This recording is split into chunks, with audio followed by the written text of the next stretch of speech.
하나님은 우리가 복받고 살아가기를 바라시는데 왜 우리는 하나님 주시는 복과 행복을 누리지 못하고 살아갈까?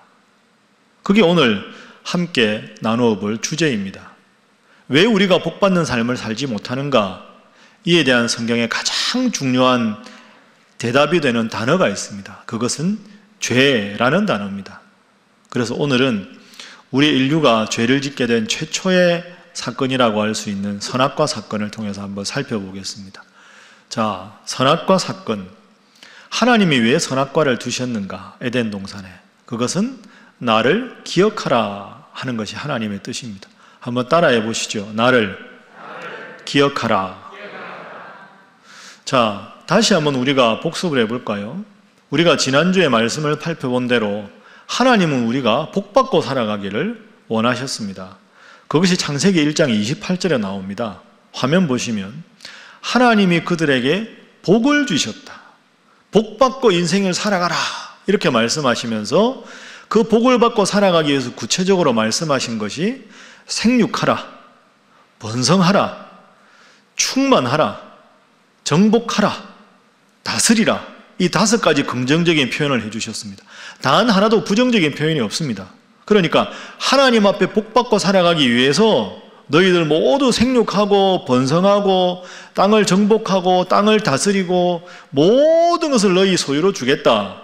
하나님께서 이렇게 위대한 복으로 약속을 해주셨습니다. 이것이 첫 번째 하나님의 명령입니다. 그리고 또 하나 두 번째 명령을 주셨습니다. 이 명령까지 잘 지키면 아담과 하와가 복을 받았을 텐데 문제는 이 두 번째 명령을 지키지 않은 데 있습니다. 하나님이 인류에게 주신 두 번째 명령이 뭐냐? 2장 16절, 17절 말씀입니다. 아담에게 명령하셔서 말씀하십니다. 에덴 동산에 있는 모든 나무의 열매는 다 먹어도 좋다. 단 하나 먹지 않아야 될 나무 열매가 있습니다. 그게 뭡니까? 선악과입니다. 17절 보면 선악을 알게 하는 나무의 열매는 먹지 말라. 내가 먹는 날에는 반드시 죽으리라 하시니라. 선악과는 먹지 말아라. 그거 먹으면 죽는다. 이것이 하나님이 인류에게 주신 두 번째 명령입니다. 여러분, 우리는 이 모든 선악과에 관한 이야기를 이미 다 알고 있습니다. 읽다 보면 여러분 중에 이런 질문하는 분이 꼭 있습니다. 하나님이 선악과를 왜 만드셨을까? 아니, 그러면 복받고 살기를 원하시면 하나님이 선악과를 안 만드셨으면 영원히 복받고 살 거 아닌가? 여러분 어떻게 생각하십니까? 그리고 하나님이 선악과를 만드셔서 에덴 동산 중앙에 두셨습니다. 하나님 중앙은 좀 너무하지 않습니까? 에덴 동산 저 귀퉁이에 선악과를 놓으면 아담과 하와가 왔다 갔다 하다가 눈에 안 보이면 유혹에도 안 빠졌을 텐데 선악과를 왜 만드셨고 그것도 왜 중앙에 떡하니 선악과를 놓아서 저 맛있게 생겼는데 저 한번 먹어볼까? 하나님이 선악과를 만들어 놓으시고 먹나 안 먹나 테스트 하시려고 하신 거 아닙니까? 이런 질문이 우리 속에 생길 수가 있습니다. 여러분, 결론적으로 하나님은 그런 하나님이 아닙니다. 하나님이 이렇게 속 좁게 선악과를 잘 보이는 데 놓으시고 먹나 안 먹나 한번 심심한데 한번 테스트나 해볼까? 그렇게 우리를 테스트하시는 하나님이라면 독생자 예수님을 우리를 위해서 보내주시는 사랑의 하나님이 아니시겠죠. 그러면 왜 하나님이 선악과를 에덴 동산 중앙에 있게 하셨을까요? 하나님 마음은 이런 마음입니다. 아담아, 하와야, 내가 너에게 말했잖아. 너희가 평생 복을 누리고 살아가려면 내가 너희에게 명령한 걸 정확하게 그대로 지켜야 돼. 그럼 복 받아. 자, 그러니까 동산 중앙에 있는 선악과를 볼 때마다 하나님은 저 선악과 열매는 먹지 말라고 명령하셨어. 그 명령을 내가 따르면 영원히 복을 받을 수 있어. 난 절대로 저 선악과 열매는 먹지 않아야 되겠다. 왜? 하나님 명령이니까. 하나님 명령대로 살면 복을 받으니까. 그래서 아담과 하와가 서로를 보면서도 다짐하는 거죠. 우리가 저 선악과 볼 때마다 늘 하나님 명령대로 살아야 복 받는 존재니 우리 서로 늘 조심하고 하나님 은혜 안에, 하나님 복 주심 안에 늘 행복하게 살아갑시다 하고 부부가 서로 다짐하며 살아가기를 하나님은 바라신 것이지요. 그래서 신학적으로 말하면 선악과는 하나님이 창조주시고 이 모든 것을 하나님께서 거저주신 사랑의 하나님이시고 우리는 하나님의 피조물이라 거저 이 모든 것을 받았다. 그래서 하나님을 하나님 되게 하고 인간을 인간 되게 하는 가장 중요한 에덴 동산의 장치가 선악과다. 이걸 우리가 알 수 있습니다. 그런데 안타깝게도 아담과 하와가 선악과를 따먹고 말았습니다. 자, 그래서 우리가 복을 누리며 살지 못하는 이유가 뭡니까? 선악과를 따먹었기 때문에. 다른 말로 하나님을 마주보고 하나님 명령대로 살아야 되는데 하나님 명령을 듣지 않고 등을 지고 살았. 이게 선악과를 따먹은 인류의 죄악입니다. 여러분, 창조 질서에 의하면 하나님 창조주, 우리는 피조물입니다. 그런데 왜 하와와 아담이 유혹에 빠졌을까요? 그렇게 살면 평생 행복할 텐데 뱀이 도대체 뭐라고 하와를 유혹하고 아담을 유혹했을까? 자, 한번 보겠습니다. 오늘 본문 말씀인데요. 3장 4절 5절 말씀 화면으로 한번 보시죠. 뱀이 먼저 하와에게 갑니다. 너희가 결코 죽지 않을 것이다. 선악과 먹으면 안 죽어. 5절 함께 읽어볼까요? 시작. 너희가 그것을 먹는 날에는 너희 눈이 밝아져 하나님과 같이 되어 선악을 알 줄 하나님이 아심이니라. 아멘. 저기서 중요한 단어는 하나님과 같아진다. 이게 유혹의 핵심입니다. 선악과 먹어봐. 저거 먹으면 하나님과 같아진다. 여러분, 이건 무서운 유혹입니다. 하나님은 창조주고 인간은 피조물입니다. 하나님은 명령하시고 그 명령대로 살아야 행복한 게 인간입니다. 그런데 뱀의 유혹은 선악과 따먹으면 너도 하나님과 같이 될 수 있어. 그 말은 내가 하나님같이 되면 내가 하나님이 필요 없는 거죠. 하나님 필요 없잖아. 이제 에덴 동산 다 너희 거잖아. 하나님 필요 없어. 너의 인생의 주인은 하나님이 아니라 너야. 너 하고 싶은 대로 해. 하나님 없이 살아도 아무 문제가 없어. 이게 뱀의 유혹의 무서운 점입니다. 그러고는 하와가 딱 선악과를 보니까 먹음직도 하고 보암직도 하고 지혜롭게 할 만큼 탐스럽기도 하더라. 여러분 꼭 기억하십시오. 하나님이 창조주시고 우리는 피조물입니다. 다른 말로 하면 하나님은 우리의 아버지시고 우리는 하나님의 자녀입니다. 부모와 자녀는 서로 사랑하는 관계입니다. 그런데 여러분, 자녀가 부모님하고 사이가 좋다 그래서 아버지, 저도 이제 많이 컸으니까 이제 친구합시다. 뭐 키도 내가 더 크고 아버지보다 기운도 좋은데 사랑하면 그냥 친구합시다. 여러분 잘못된 거죠. 아버지와 자녀는 사랑하는 관계이지만 친구가 될 수 있는 관계는 아닙니다. 천륜을 위배하는 거죠. 아버지, 어머니, 제가 이제 아버지, 어머니보다 돈도 많이 벌고 배운 것도 더 많고 이제 더 힘도 장성하고 했으니 이제 제가 부모 노릇 하겠습니다. 제가 알아서 할 테니까 제가 시킨 대로만 하고 사십시오. 그거 잘못된 겁니다. 하늘의 질서를 위배하는 거죠. 부모와 자녀가 사랑하는 관계라고 해서 자녀가 부모의 친구가 될 수도 없고 부모 노릇 할 수도 없는 겁니다. 어디까지나 부모는 부모고 자녀는 자녀입니다. 하나님은 창조주시고 우리는 창조주 하나님의 은혜 안에 있는 피조물입니다. 하나님과 같이 되어 이것이 인류의 죄입니다. 여러분, 그래서 가만히 보면 아담과 하와가 선악과를 따먹은 건 아담과 하와의 죄만이 아니라 우리 모두의 죄입니다. 그래서 기독교에서 우리 모든 인간은 죄인이라고 하는 거죠. 여러분, 이게 마음에 조금 걸리십니까? 목사님, 내가 에덴 동산에 있었으면 나는 선악과 안 따먹을 자신이 있는데 아담이 따먹어 놓고 하와가 따먹어 놓고 맨날 왜 성경에서는 우리 보고 죄인이라고 합니까? 나는 안 따먹을 자신이 있는데 내가 왜 죄인일까? 여러분 혹시 그렇게 생각하십니까? 내가 죄인이라는 것에 동의가 선뜻 안 되십니까? 여러분 중에 그 누구도 나는 지금까지 하나님 명령을 한 번도 거역하지 않았습니다. 저는 앞으로 천국 갈 때까지 하나님 명령 한 번도 거역 안 하고 살겠습니다. 그런 분 있으십니까? 없습니다. 모든 인류는, 아담 이래 모든 인류는 다 죄인입니다. 단 한 사람도 의로운 사람이 없습니다.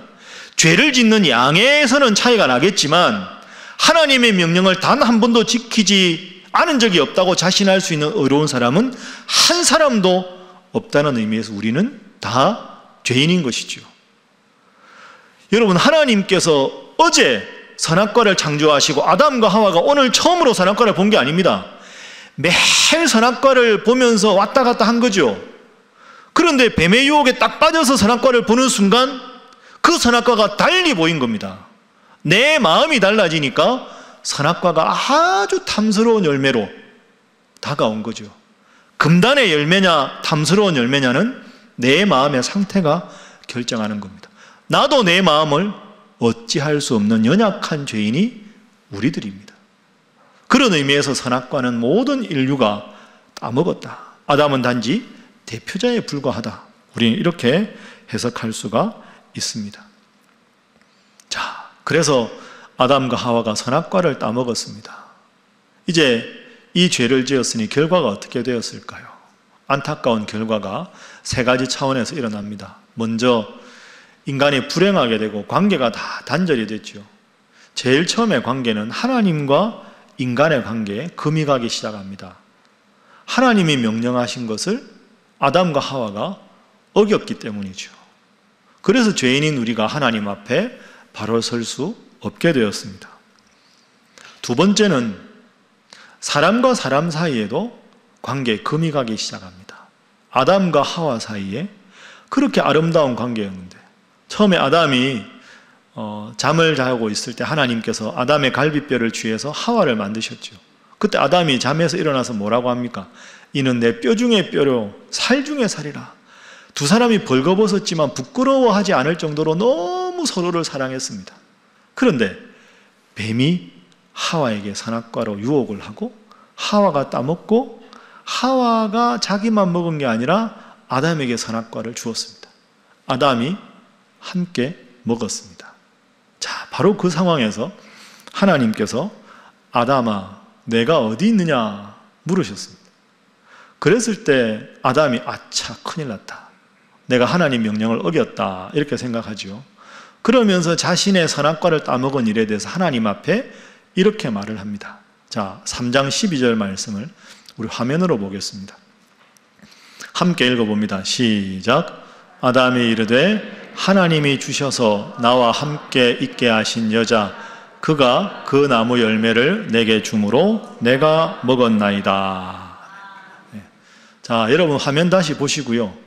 여기에 우리 여집사님들, 여권사님들 남편이 저렇게 말한다면 여러분 기분이 어떠실까요? 아담이 이르되 하나님 제 잘못입니다. 제가 하나님 명령을 어겼습니다. 이래야 맞는 거 아닙니까? 하나님이 주셔서 나와 함께 있게 한 저 여자가 저 여자 때문에 제가 선악과를 먹었습니다. 여러분의 남편이 그러신다면 여러분은 속으로 뭐라고 하시겠습니까? 아이고, 내가 참 기가 막히시겠죠. 아담의 말을 잘 보십시오. 하나님이 있게 하셔서 내게 주신 저 여자 때문에 제가 먹었습니다. 그건 1차적으로는 하와한테 핑계를 대는 거죠. 근데 2차적으로는 하나님께 핑계 대는 겁니다. 하나님, 제가 아내 달라고 한 적이 있습니까? 잘 자고 있는데 하나님이 눈 뜨라 그래서 눈 떠보니까 하와 만들어 놓은 거 아닙니까?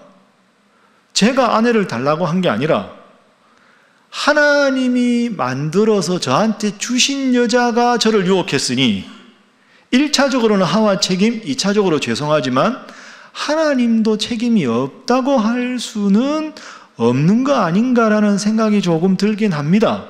이게 지금 아담 이야기입니다. 그럼 아담이 비겁하게 변명하는 거죠. 그걸 보는 하와 마음이 어떨까요? 얼마나 배신감이 느껴질까요? 자, 더 이상 이야기 안 하겠습니다. 그죠? 그러니까 지금 아담과 하와의 사랑하는 관계가 금이 갔습니다. 깨어지기 시작합니다. 여러분, 이것의 영적인 원리를 깊이 한번 생각해 보십시오. 아담이 하나님 앞에 바로 섰다면 이렇게 말했어야 합니다. 하나님, 죄송합니다. 하나님께서 명령하셨는데 제가 그 명령을 어기고 선악과를 따먹었습니다. 이것은 제 잘못입니다. 저를 용서해 주십시오. 이렇게 말했어야지요. 그리고 하와가 아담에게 선악과를 건네주었을 때, 여보, 내 당신을 사랑하지만 이것은 해서는 안 되는 일이요. 당신이 만약에 선악과를 먹었다면 먼저 무릎을 꿇고 하나님 앞에 용서를 구하시오. 이게 남편 아담의 역할 아닙니까? 그 두 가지 다 하지 않았습니다. 그래놓고는 하와에게 핑계대고 하나님께 핑계를 댑니다. 잘 생각하십시오. 여러분, 우리가 함께 신앙생활을 하고 있습니다. 우리 교회가 참 좋은 교회입니다. 여러분 믿습니까? 아멘 소리가 이래서 되겠습니까? 여러분, 우리 교회 좋은 교회인 줄 믿습니다. 우리 신일교회가 참 좋은 교회인데 혹시라도 여러분 마음에 다 관계가 좋은데 나는 어느 저분하고는 참 아직도 마음에 상처가 있어서 회복이 안 되고, 저분은 좀 교회에서 뵈면 좀 피하고 싶고, 혹시 그런 인간관계에 금이 간 분이 있습니까? 잘 생각하십시오. 그건 그분의 문제도 아니고 여러분의 성격 탓도 아닙니다. 오늘 선악과 사건에 비추어 보면 하나님 앞에서 하나님 명령을 바로 지키지 못했을 때 아담이 하와의 관계가 금이 가기 시작합니다. 그러니까 여러분이 누군가와 잘 지내지 못한다면 그분 탓, 여러분의 성격 탓 하기 전에 내가 하나님 앞에 회개할 것이 무엇인가? 내가 하나님 앞에 온전히 바로 서지 못했기 때문에 나에게 이런 관계에 금이 가는 일이 생긴다. 이렇게 해석을 하셔야 그 모든 문제를 하나님께서 해결해 주실 것입니다. 하나님과의 관계가 금이 가고, 아담과 하와, 사람과 사람 사이에 금이 가고, 또 사람과 자연 사이의 관계에 금이 가기 시작했습니다. 그전에는 에덴 동산에서 정말로 화목하게 사랑하면서 모든 자연과 더불어서 아름답게 지냈는데 인간과 자연 사이에 관계에 금이 간 것, 그게 창세기 13장 18절 19절 말씀에 기록되어 있습니다. 자, 우리 화면으로 확인을 해보겠습니다. 선악과를 먹고 나서 하나님께서 이렇게 말씀하십니다. 땅이 너에게 이제 가시덤불과 엉겅퀴를 낼 것이다. 내가 먹을 것은 밭의 채소인데 그 밭의 채소를 먹기 위해서는 19절 말씀에 얼굴에 땀을 흘려야 먹게 될 것이다. 가시덤불, 엉겅퀴, 땀을 흘려야만 먹을 수 있다. 이것은 자연과 인간 사이의 관계가 깨어졌다. 금이 가기 시작했다 하는 뜻입니다. 그리고 정리를 한번 해보면 하나님 앞에서 명령을 지키지 않았을 때, 선악과를 따먹었을 때 하나님과 인간 사이가 금이 가고, 사람과 사람 사이가 금이 가고, 사람과 자연 사이에 금이 가기 시작했습니다. 그럼 이제 우리에게 과제가 있습니다. 우리 모두는 아담과 하와의 후예입니다. 그러면 후예인 우리가 앞으로 어떻게 해야 될까요? 다시 하나님 곁으로 돌아가야 우리가 인생의 복을 받을 수 있고 하나님 앞에서 다시 바로 설 수가 있게 되겠지요. 아담과 하와가 하나님 앞에 선악과를 따먹었을 때 하나님 마음이 얼마나 아프셨을까요? 참 안타깝다.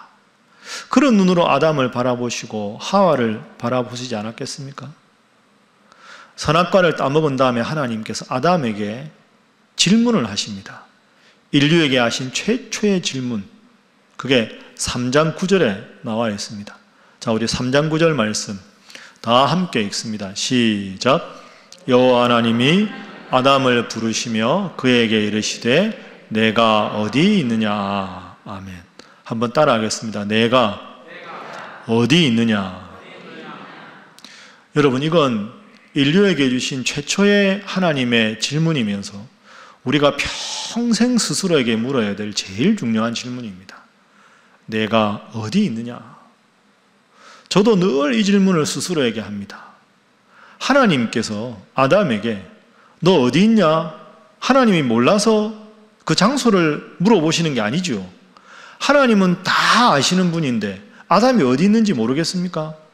아담아 내가 어디 있느냐 하고 물으신 건, 아담아 너는 지금도 마주 서서 나의 명령대로 따르려는 마음으로 서 있느냐? 아니면 내 명령을 거역하고 두려워서 나에게 등을 지고 숨어 있느냐? 나와 너의 사이가 어떠하냐? 나와 너의 사이는 아무런 금이 가지 않고 깨어지지 않고 좋은 관계냐? 너 스스로 어떻게 생각하냐? 내 앞에서 너는 지금 어떤 영적인 상태에 있느냐? 이 질문을 지금 하나님께서 아담에게 하시는 겁니다. 오늘도 똑같습니다. 내가 어디 있느냐? 하나님이 저와 여러분에게 물으십니다. 저는 늘 주일마다 이런 질문을 스스로에게 합니다. 말씀을 준비할 때마다, 배 목사, 너는 어디 있느냐? 너는 설교자로 성도들에게는 그럴듯하게 설교하는데 너는 정말로 이 말씀에 내가 먼저 은혜 받고 서 있느냐? 목사로서 거룩한 가운을 입고 성도들에게 설 때가 아니라 허물없는 너의 일상에서도 너는 여전히 나를 사랑하고 있느냐? 어떻게 보면 가족들보다 더 오래 생활하고 있는 가까이 있는 동역자들, 부목사님들에게 너는 어떤 존재로 지금 각인되고 있느냐? 너는 전혀 이중적이지 않고 하나님 앞에 내 앞에 진실하게 서 있느냐? 늘 저는 스스로 그것을 질문합니다. 질문할 때마다 참 부끄럽고 하나님 앞에 죄송합니다. 여러분 그렇습니다. 우리가 평생 물어야 할 질문이 이 질문입니다. 나는 지금 하나님 앞에 어떤 존재로 서 있는가? 나는 지금 하나님과 어떤 관계에 있는가? 하나님은 여전히 나를 향해서 두 팔 벌려 안으시려고 하는데 내가 하나님으로부터 자꾸 멀어지려고, 하나님이 아니라 나를 의지하려고, 하나님의 능력이 아니라 세상의 지식을 의지하려고 멀어지려 하고 있지는 않은가? 여러분 논리적으로 생각해 보십시오. 우리는 하나님을 전능하신 하나님, 모든 것을 아시는 전지하신 하나님, 이렇게 고백합니다. 내 능력이 10이라면 전능하신 하나님의 능력은 100, 1000, 만인 줄로 믿습니다. 내 지식이 10이라면 하나님의 전지하신 지혜는 100이요, 1000이요, 만인 줄로 믿습니다. 그렇다면 우리 인생에서 내가 하나님과 같이 될 수 있다는 그 사탄의 아주 간교한 유혹을 떨쳐버리고 나보다 훨씬 능력이 있으신 분, 측량할 수 없는 지혜가 있으신 그 하나님 앞에 돌아가서, 하나님 제가 부족합니다. 다시 하나님 앞에 마주섭니다. 하나님 뜻대로 살기를 원합니다. 하나님 명령대로 살기를 원합니다. 그래서 이 말씀 붙잡고 하나님 뜻대로 살고자 열심히 몸부림치며 기도하겠습니다. 그것이 우리의 인생의 바른 태도가 되어야 하는 줄로 믿습니다. 내가 어디 있느냐? 내가 어디 있느냐? 우리는 이 질문에 어떻게 대답할 수 있을까요? 제가 설교 마치면서 고대 교회 신학을 종합했던 아우구스티누스, 354년부터 430년에 살았던 참 훌륭한 신학자 아우구스티누스의 고백록, 여러분 다 들어보셨을 겁니다. 아우구스티누스의 고백록의 앞부분이 이렇게 시작합니다. 화면에 제가 비춰보겠습니다. 여러분 제가 한번 읽어보지요. 아우구스티누스의 고백입니다. 오 주님, 당신은 위대하시니 크게 찬양을 받으실 만합니다. 당신의 능력은 심히 크시고 당신의 지혜는 헤아릴 수 없습니다. 당신은 우리 인간의 마음을 움직여 당신을 찬양하고 즐기게 하십니다. 그래서 당신은 당신을 향해 살도록 우리 모든 인류를 창조하셨으므로 우리의 마음이 당신 안에서 쉴 때까지는 편안하지 않습니다.